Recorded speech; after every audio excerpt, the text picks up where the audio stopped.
Hi friends, welcome to 5 Minutes Tech YouTube channel. Here is Oppo Reno 11 Pro 5G smartphone.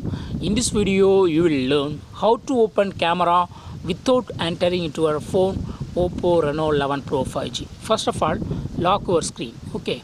And if you again press, screen will wake up, and this is locked screen, okay? In the locked screen itself, you can open camera, okay? What you have to do is see in the bottom right side there is a camera icon, okay? If you swipe up from this camera icon, directly camera will be opened, okay? See here.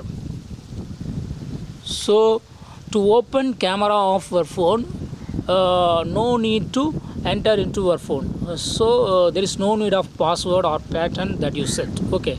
So any person who have your phone will open your camera, okay? That is open your phone camera, okay? That's all friends. Thanks for watching. Bye.